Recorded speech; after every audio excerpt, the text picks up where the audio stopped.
रात्रभर एकदाही लघवीसाठी उठावं लागणार नाही. झोपण्यापूर्वी हे खा. नमस्कार मित्रांनो, आपल्या आरोग्यात तुमचं मनःपूर्वक स्वागत आहे. मी तुमचा डॉक्टर. आजचा व्हिडिओ सुरू करण्यापूर्वी मला तुम्हाला एक अतिशय वैयक्तिक प्रश्न विचारायचा आहे. काल रात्री तुम्ही किती वेळा लघवीसाठी उठलात? एकदा, दोनदा, तीनदा की त्याहून अधिक? आणि सर्वात महत्त्वाचं म्हणजे, उठल्यानंतर तुम्हाला पुन्हा शांत झोप लागली का, की फक्त कुशी बदलत रात्र काढली? जर तुमच्यासोबत असं होत असेल, तर तुम्ही एकटे नाही आहात. आज भारतात 50 वर्षांवरील कोट्यवधी लोक दररोज रात्री स्वतःलाच हा प्रश्न विचारतात. मला रात्री वारंवार लघवी का लागते? पण थांबा. सर्वात मोठं सत्य अजून सांगायचं बाकी आहे. रात्री वारंवार लघवी होणं हे फक्त वृद्धत्वाचं लक्षण आहे, असं अनेकांना वाटतं. पण ते पूर्णपणे खरं नाही. सामान्य परिस्थितीत रात्री 0 ते एकदाच लघवीसाठी उठणं अगदी सामान्य मानलं जातं. मात्र जर तुम्ही रात्री 2, 3 किंवा त्याहून अधिक वेळा उठ असाल, तर ती एक वैद्यकीय समस्या असू शकते. या समस्येला वैद्यकीय भाषेत नॉक्ट्युरिया असं म्हणतात. पण खरी अडचण फक्त वारंवार उठण्यात नाही. खरी समस्या अशी की त्यामुळे तुमची झोप तुटते, गाढ झोप मिळत नाही, सकाळी थकवा जाणवतो, दिवसभर चिडचिड होते, रक्तदाब वाढू शकतो, हृदयावर ताण येऊ शकतो आणि सर्वात धोकादायक म्हणजे अंधारात बाथरूमला जाताना पडण्याचा धोका वाढतो. 60 वर्षांवरील व्यक्तींमध्ये रात्री पडल्यामुळे हिप फ्रॅक्चर होण्याचे प्रमाण खूप जास्त असते. आज मी तुम्हाला अशा 4 घरगुती गोष्टी सांगणार आहे, ज्या या समस्येवर मोठ्या प्रमाणात मदत करू शकतात. पण त्याआधी हे समजून घेणं गरजेचं आहे की ही समस्या नेमकी का होते. रात्री वारंवार लघवी का लागते? यामागे अनेक कारणे असू शकतात. मात्र 50 वर्षांनंतरची प्रमुख कारणे अशी आहेत. 1. मूत्राशय, ब्लॅडर कमकुवत होणे. वयानुसार मूत्राशयाचे स्नायू कमकुवत होतात. पूर्वी मूत्राशय 400-500 मिली. लघवी साठवू शक्य होता, पण आता 150-200 मिली. झाल्यावरच भरल्यासारखं वाटू लागतं. 2. प्रोस्टेट ग्रंथी वाढणे, पुरुषांमध्ये. 50 वर्षांनंतर अनेक पुरुषांमध्ये प्रोस्टेट ग्रंथी मोठी होते. त्यामुळे लघवीचा मार्ग दाबला जातो आणि मूत्राशय पूर्णपणे रिकामा होत नाही. त्यामुळे थोड्याच वेळात पुन्हा लघवीची भावना निर्माण होते.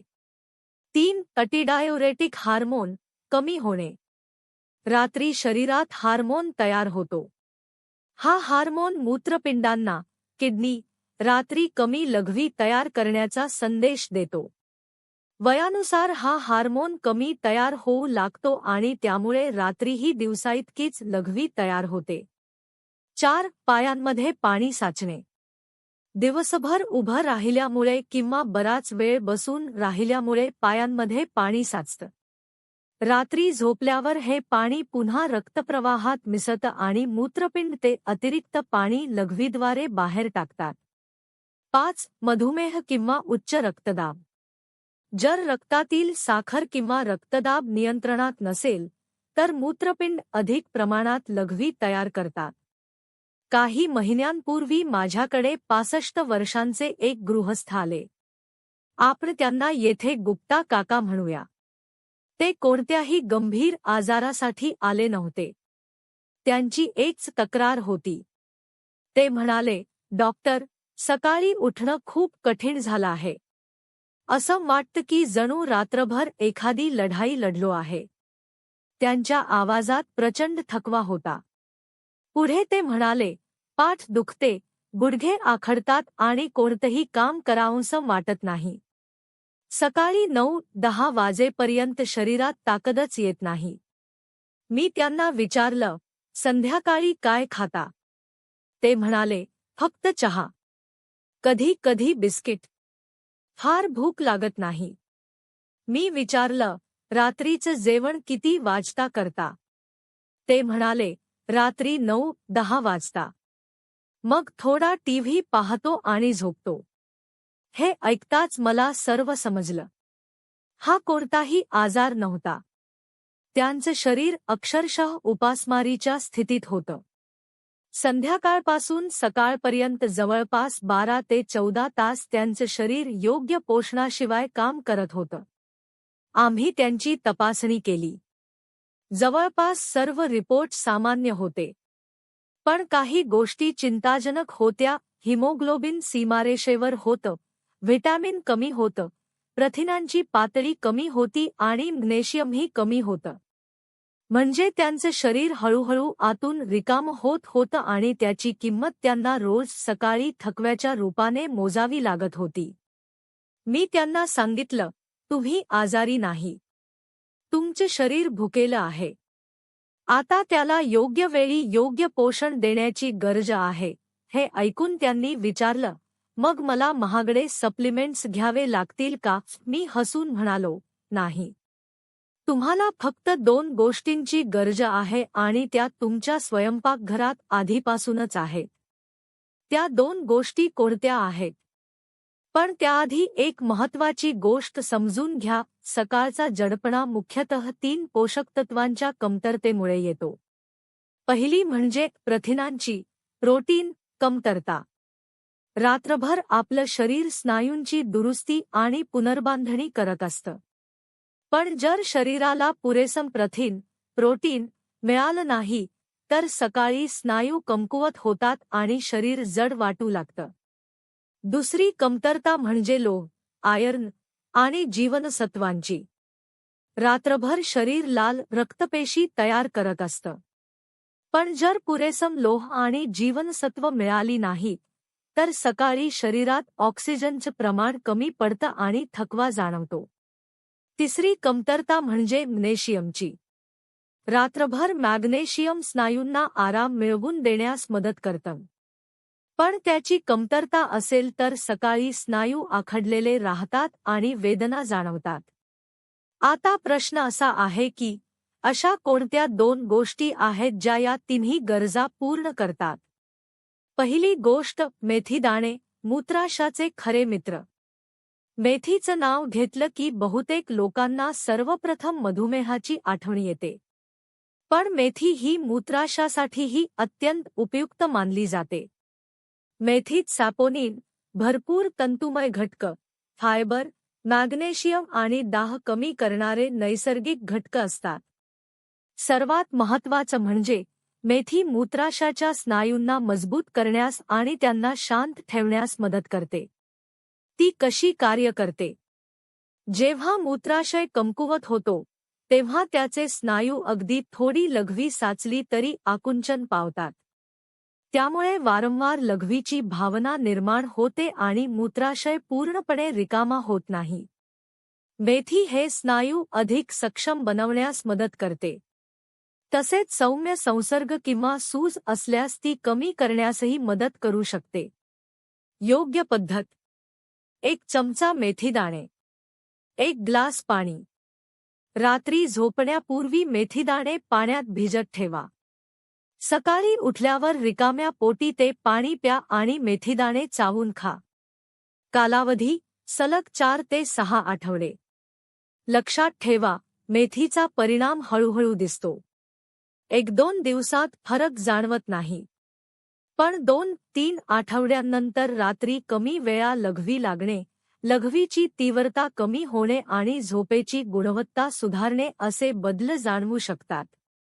सावधान: मधुमेह असल्यास रक्तातील साखर नियमित तपासत राहा, कारण मेथी रक्तातील साखरेची पातळी कमी करू शकते. सुरुवातीला पोटात हलकी कुरकुर होऊ शकते. मी मिश्रा यांना सर्वप्रथम हाच उपाय सांगितला होता. 2 आठवड्यांनंतर त्यांनी सांगितलं, आता मी रात्री 3 वेळाच उठतो. आधी 4-5 वेळा उठायचो, पण खरा बदल दुसरी गोष्ट सुरू केल्यानंतर झाला. दुसरी गोष्ट अक्रोड, रात्रीच्या शांत झोपेचा साथीदार. अक्रोड फक्त मेंदूसाठीच चांगले असतात, अशी अनेकांची समजूत आहे, पण ते झोपेची गुणवत्ता सुधारण्यासही मदत करू शकतात. अक्रोडामध्ये मेलाटोनिन, झोपेचं संप्रेरक, मॅग्नेशियम, ओमेगा-3 फॅटी ॲसिड्स आणि ट्रिप्टोफॅन हे घटक असतात. ते कसे कार्य करतात? रात्री वारंवार जाग येण्यापेक्षा मोठी समस्या म्हणजे पुन्हा झोप न लागणे.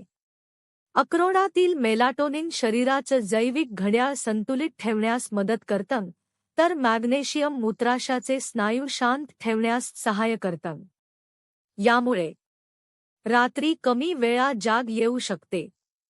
उठल्यानंतर पुन्हा झोप लवकर लागू शकते.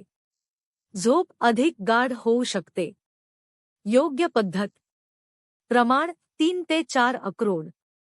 वेळ रात्रीच्या जेवणानंतर, झोपण्याच्या सुमारे 1 तास आधी. खाण्याची पद्धत थोड्या गुळासोबत किंवा कोमट दुधात घालून. कालावधी किमान 6 ते 8 आठवडे. मिश्रा यांनी मेथीसोबत अक्रोड सुरू केल्यानंतर चौथ्या आठवड्यात सांगितलं, आता मी रात्री फक्त 2दाच उठतो आणि उठल्यानंतर 10-15 मिनिटात पुन्हा झोप लागते. आधी मात्र तासनतास कुशी बदलत पडून राहायचो. तिसरी गोष्ट बडीशेप, नैसर्गिक मूत्र नियंत्रणासाठी. बडीशेप प्रत्येक भारतीय स्वयंपाकघरात असते, पण तिचे अनेक फायदे फार कमी लोकांना माहीत असतात. बडीशेपमध्ये आयनेथॉल, फ्लेव्होनॉइड्स आणि पोटॅशियम असतात. हे घटक मूत्राशय व मूत्रमार्गातील सौम्य सूज कमी करण्यास मदत करू शकतात. जेव्हा मूत्राशयात किंवा मूत्रमार्गात सूज किंवा जळजळ असते, तेव्हा वारंवार लघवीची भावना निर्माण होऊ शकते. बडीशेप ही सूज कमी करण्यास मदत करू शकते. वापरण्याची पद्धत. 1 बडीशेपचं पाणी. 1 चमचा बडीशेप. 1 ग्लास पाणी. रात्री बडीशेप पाण्यात भिजवा. सकाळी ते 5 मिनिटे हलके उकळा, गाळून रिकाम्या पोटी प्या. वापरण्याची पद्धत. 2 रात्री जेवणानंतर 1 चमचा बडीशेप हळूहळू चावून खा. याचा आणखी एक फायदा म्हणजे पचन सुधारण्यास मदत होते. चौथी गोष्ट. तुळशीच्या बिया, सब्जा.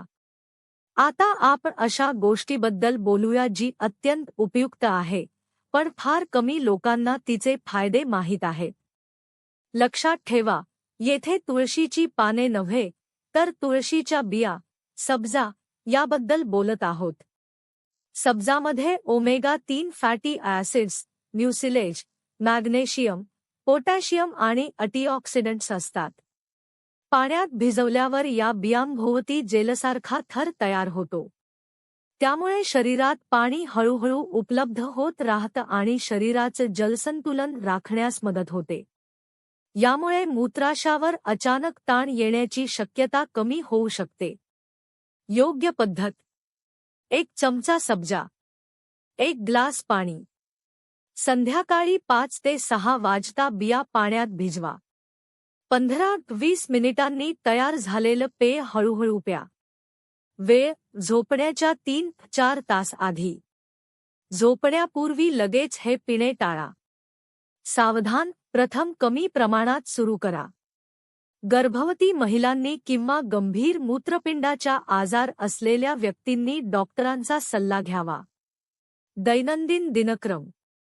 रात्री झोपण्यापूर्वी 1 चमचा मेथीदाणे पाण्यात भिजवा. सकाळी उठल्यावर ते पाणी प्या आणि मेथीदाणे चावून खा. नाश्त्यानंतर बडीशेपचं पाणी प्या. संध्याकाळी 5-6 वाजता 1 चमचा सब्जा पाण्यात भिजवून 20 मिनिटांनी प्या. रात्री जेवणानंतर 3-4 अक्रोड खा. त्यानंतर 1 चमचा बडीशेप थोड्या गुळासोबत चावून खा. इतकंच. पण अजून काही महत्त्वाच्या सवयी बदलणं आवश्यक आहे. त्या सवयी बदलल्याशिवाय या गोष्टींचा पूर्ण फायदा मिळणार नाही. आता त्या महत्त्वाच्या सवयींबद्दल जाणून घेऊया. कारण तुम्ही या 4ही गोष्टी घेत असलात, पण चुकीच्या सवयी कायम ठेवल्या, तर त्यांचा पूर्ण फायदा मिळणार नाही. सवय 1. पाणी पिण्याची योग्य वेळ. ही सर्वात महत्त्वाची सवय आहे. चुकीची पद्धत. दिवसभर कमी पाणी पिणे. संध्याकाळी किंवा रात्री जास्त पाणी पिणे. झोपण्यापूर्वी भरपूर पाणी पिणे. योग्य पद्धत. सकाळपासून दुपारपर्यंत भरपूर पाणी प्या, सुमारे 6-7 ग्लास. दुपारनंतर संध्याकाळी 5 वाजेपर्यंत मध्यम प्रमाणात पाणी 2-3 ग्लास. संध्याकाळी 6 नंतर शक्यतो कमी पाणी प्या, 1 ग्लासपेक्षा जास्त नाही. झोपण्याच्या 2 तास आधी पाणी पिणे टाळा. हे का महत्वाचे आहे? संध्याकाळी जास्त पाणी प्यायल्यास रात्री जास्त लघवी तयार होते. पण दिवसभर खूप कमी पाणी प्यायल्यास लघवी दाट होते, मूत्राशयाला त्रास होऊ शकतो आणि जळजळ जाणवू शकते. त्यामुळे योग्य संतुलन आवश्यक आहे. सवय 2. चहा आणि कॉफीची योग्य वेळ. चहा आणि कॉफीमध्ये असलेले कॅफीन लघवीचे प्रमाण वाढवू शकते. चुकीची पद्धत. संध्याकाळी 5-6 वाजता चहा पिणे. रात्रीच्या जेवणानंतर चहा पिणे. झोपण्यापूर्वी चहा किंवा कॉफी घेणे. योग्य पद्धत. दिवसातील शेवटचा चहा दुपारी 3 वाजेपर्यंत घ्या. त्यानंतर चहा किंवा कॉफी टाळा. पर्याय. कॅफीनमुक्त हर्बल चहा, बडीशेपचे पाणी, हळदीचे कोमट दूध. सवय 3. रात्रीच्या जेवणाची योग्य वेळ. चुकीची पद्धत. रात्री 9-10 वाजता उशिरा जेवणे. जेवताच लगेच झोपणे. जड आणि तेलकट अन्न खाणे. योग्य पद्धत. रात्रीचे जेवण 7-8 वाजेपर्यंत आटपणे. जेवण आणि झोप यामध्ये किमान 2-3 तासांचे अंतर ठेवणे. हलके आणि सहज पचणारे अन्न खाणे. हे का आवश्यक आहे? उशिरा आणि जड जेवण केल्यास शरीर रात्रभर अन्न पचवण्यात व्यस्त राहते. त्यामुळे शरीरातील द्रवांचे संतुलन बदलते आणि रात्री लघवीची गरज वाढू शकते. सवय 4. झोपण्यापूर्वीची दिनचर्या. झोपण्यापूर्वी एकदा लघवी करून घ्या. पायांचे हलके स्ट्रेचिंग करा. 10-15 मिनिटे ध्यान करा किंवा दीर्घ श्वासोच्छवासाचा सराव करा. टाळा मोबाईलचा वापर. त्यातील निळा प्रकाश झोपेवर परिणाम करू शकतो. तणावपूर्ण चर्चा किंवा विचार. पायावर पाय ठेवून बसणे, कारण त्यामुळे रक्ताभिसरणावर परिणाम होऊ शकतो. पुन्हा मिश्रा यांच्या अनुभवाकडे. आठवतंय ना, ते गृहस्थ जे रात्री 4-5 वेळा लघवीसाठी उठायचे. 8 आठवड्यांनंतर ते पुन्हा माझ्याकडे आले. त्यांच्या चेहऱ्यावर स्पष्ट समाधान होतं. ते म्हणाले, डॉक्टर साहेब, आता मी रात्री फक्त एकदाच उठतो. काही रात्री तर अजिबात उठावं लागत नाही. ते रोज सकाळी मेथीचं पाणी पित होते, संध्याकाळी तुळशीच्या बिया घेत होते, रात्री अक्रोड खात होते आणि संध्याकाळी 6 नंतर पाणीही कमी पित होते. त्यांनी शेवटचा चहा दुपारी 2 वाजताच घेण्याची सवय लावली होती. मी विचारलं, झोप कशी लागते? ते हसत म्हणाले, गेल्या 2 वर्षात प्रथमच मला असं वाटतंय की मी खरंच गाढ झोपलो. सकाळी ताजेतवाने उठतो. दिवसभरचा थकवा नाहीसा झाला आहे. आणि आता रात्री बाथरूमला जाताना पडण्याची भीतीही उरलेली नाही. किती दिवसात फरक जाणवू शकतो? पहिला आठवडा विशेष फरक जाणवणार नाही, पण शरीरात बदल सुरू होतात. दुसरा, तिसरा आठवडा रात्री एकदा कमी उठणे, पुन्हा लवकर झोप लागणे. चौथा, 6वा आठवडा रात्री उठण्याचे प्रमाण आणखी कमी होणे, झोपेची गुणवत्ता सुधारणे. 8वा, 10वा आठवडा स्पष्ट फरक जाणवू शकतो. अनेकांना रात्री 0 किंवा एकदाच लघवीसाठी उठावं लागतं, जे सामान्य मानलं जातं. मात्र यासाठी सातत्य खूप महत्त्वाचं आहे. आणखी काही उपयुक्त सूचना. 1. केगल व्यायाम. लघवी रोखताना ज्या स्नायूंना ताण येतो, ते स्नायू 5-10 सेकंद आवळून धरा आणि नंतर सैल सोडा. हा व्यायाम 10 वेळा करा आणि दिवसातून 3 वेळा करा. यामुळे मूत्राशयाचे स्नायू मजबूत होण्यास मदत होते. लघवीवर नियंत्रण सुधारू शकते. प्रोस्टेटच्या काही समस्यांमध्येही उपयोग होऊ शकतो. 2. पायांची सूज कमी करा. दिवसभर पाय सुजत असतील तर संध्याकाळी 15-20 मिनिटे पाय उंच ठेवून झोपा आणि हलका मसाज करा. त्यामुळे रात्री लघवीची गरज काही प्रमाणात कमी होण्यास मदत होऊ शकते. डॉक्टरांचा सल्ला कधी घ्यावा? घरगुती उपाय उपयुक्त ठरू शकतात, पण खालील लक्षणे असल्यास डॉक्टरांचा सल्ला घेणे आवश्यक आहे. त्वरित डॉक्टरांकडे जा जर लघवीत रक्त दिसत असेल, लघवी करताना तीव्र वेदना होत असतील, ताप असेल, खालच्या पोटात तीव्र वेदना असतील, लघवी अजिबात होत नसेल किंवा खूपच कमी होत असेल, लवकरात लवकर डॉक्टरांचा सल्ला घ्या. जर रात्री 6-7 पेक्षा जास्त वेळा लघवीसाठी उठावे लागत असेल, दिवसभरात खूपच वारंवार लघवी होत असेल, लघवीवर अजिबात नियंत्रण राहत नसेल, 4-6 आठवडे प्रयत्न करूनही कोणतीही सुधारणा दिसत नसेल. शेवटची आणि सर्वात महत्त्वाची गोष्ट, रात्री वारंवार लघवीसाठी उठणे ही केवळ एक किरकोळ अडचण नाही. ती तुमची झोप, ऊर्जा, दैनंदिन कार्यक्षमता आणि आत्मविश्वास यांच्यावर परिणाम करू शकते. अनेक ज्येष्ठ नागरिक प्रवास टाळतात किंवा दुसऱ्यांच्या घरी राहण्यास घाबरतात, कारण रात्री वारंवार उठावं लागेल याची त्यांना चिंता असते.